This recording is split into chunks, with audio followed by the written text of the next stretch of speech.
Number one, be careful. I'm not going to borrow money on interest anymore. No, sir.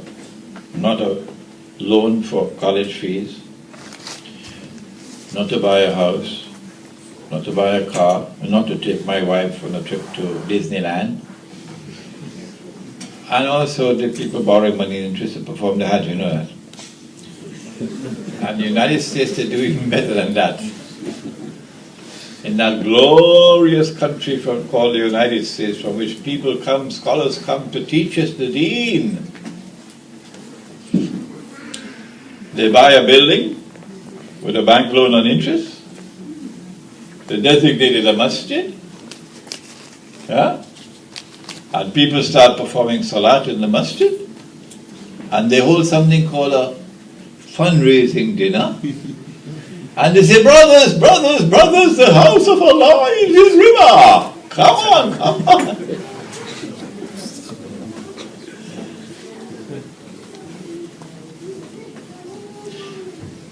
So we're not going to do that.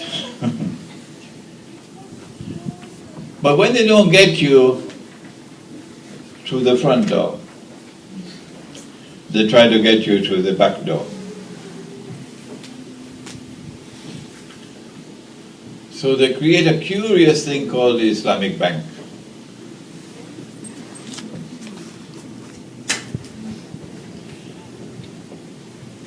And the Islamic Bank says, well, some of the transactions of the Islamic Bank are of course halal, but this is the window dressing, so to say, the dust in your eyes, because the major source of funding for the Islamic Bank is what is deceptive. If I engage in a transaction with you in which both the buyer and the seller are aware of the profit margin, the cost price and the selling price, the difference between the two, and both in agreement on this transaction, it's called murabaha. It's a valid transaction, it's a halal transaction.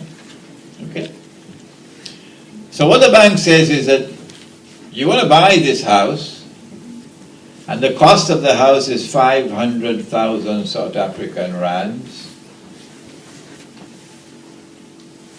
and you don't have the 500,000 South African rands, so no problem. We will buy the house, which is the first lie. We will buy the house for 500,000, and we will sell it to you for 1 million. And since both buyer and seller are aware of the profit margin, and both buyer and seller are in agreement on the profit margin, it qualifies as murabaha. So come on, here's a check for 500,000, go buy the house. The first problem with this is that the bank cannot sell what it does not own. That's the first problem. So you must first buy the house and establish your legal ownership. You cannot sell an option. Not in Islam. So after you bought the house and established legal ownership, which involves a lot of fees, only then you can sell. But the bank does not do that, obviously. So that's the first problem with the transaction. But there's a second problem with the transaction. And that is that the Prophet ﷺ would buy goods and would not have the cash to pay for it. And the shopkeeper would allow him to take the goods and he'd pay later. So this is called a credit transaction, where you pay later. But there is absolutely no evidence, not a shred of evidence, that the shopkeeper was allowed to increase over the cash price for the credit transaction. But the bank has increased the cash price to the credit transaction, for the credit transaction. The cash price was 500,000 and the credit price is 1 million. The difference between the two, 500,000 rands, must be explained. Money has increased over time. There is no other reason to justify the increase in price but time. That money should increase over time, that is riba. That is how Makkah practiced riba. Makkah was a commercial city. And you'd have one marketing agency for the city, okay? It's called the caravan. رحلة الشتاء والصيف. So the caravan would take goods from several people. In order for you to put your goods into that caravan that Abu Sufyan is taking to Damascus, you need some cash, you need some capital. So the money lender would lend money on the condition that you will repay him with an additional amount. That was riba in Makkah. So the money lender realizes an increase of his money over a period of time. That was riba and nasi'ah. This is what the bank is doing. So when you go to the bank, ask the banker, what's the cash price? And if he hears you were a student of Imran Hosein, he refused to answer you. He will refuse to answer. Oh, we don't deal in cash. You can then say to him, excuse me, sir, I don't want to be disrespectful. No. But a norm of a business transaction in Islam is always a cash transaction, sir. And a credit transaction is the exception to the norm.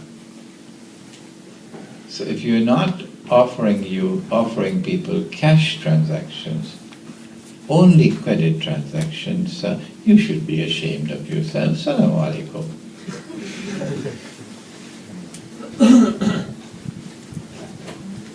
You must have a cash price if you want to have a valid transaction. And only after you establish a cash price, only then you can offer a transaction credit. But when you offer it as a credit transaction, you cannot have a higher price for credit over cash. If he offers you a credit transaction at a price higher than the cash price, Atu burhanakum. Give me your dalil, give me your proof. And he says, Mufti so and so and Mufti so and so and Mufti so and so. Say, no. I want Muhammad alayhi salatu wasalam.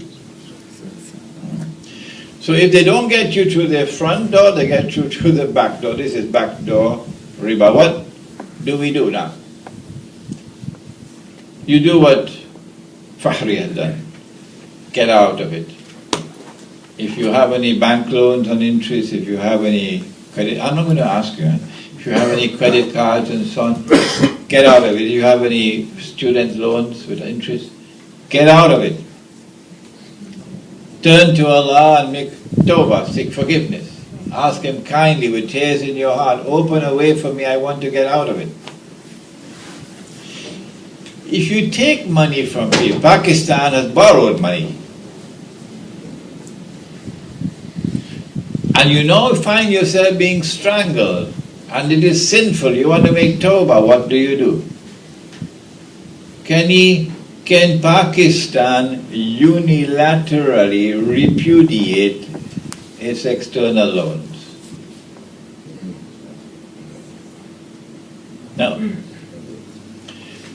Because Allah says in the Quran, وَإِن تُبْتُمْ فَلَكُمْ رُؤُوسُ أَمْوَالِكُمْ.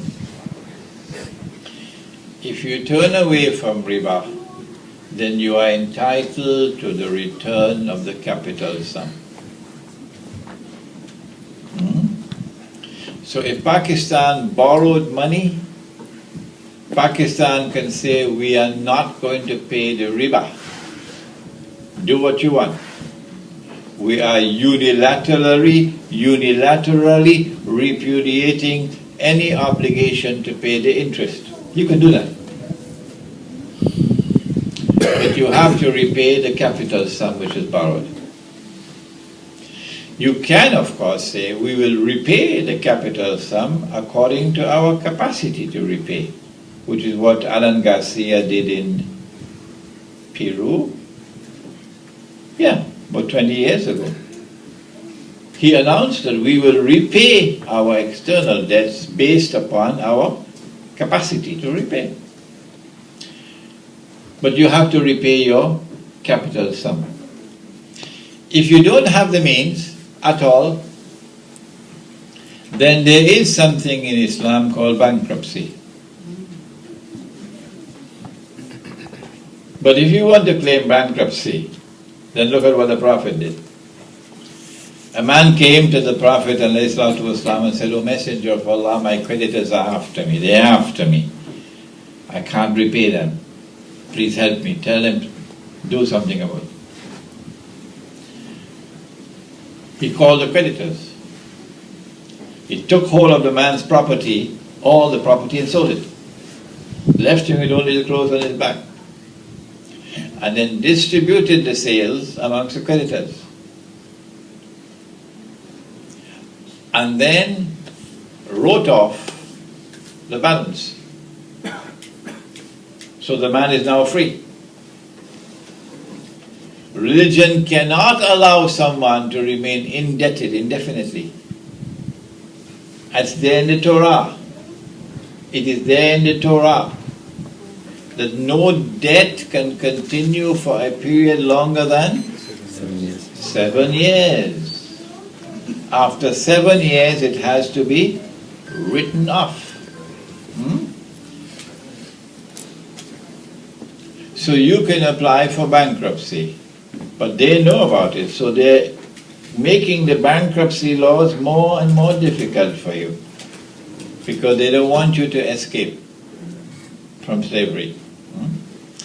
Then the other option is to get out of their countries, get to a place where you can escape from their stranglehold. The other thing to do is, once you are out of it, to return to the Sunnah money, gold and silver. If you can do it in the city, fine. I don't think you can succeed. They will seize all your money. So I say return to the countryside and build micro markets. And in the micro markets, you will have gold and silver as money. And if you have a shortage, then you lose articles of food consumption which are in abundant supply and have a shelf life. Good. One last thing. In Islam, there is something called musharaka, partnership. If you want to buy a house, long ago, we would build the foundation first and then put up one room. And if you did not have money to put up windows and doors, they had rice bags made out of jute, and you'd hang a rice bag for the window. And I saw it with my own eyes. And then you'd build a second room and a third room and so. And that's how you built a house.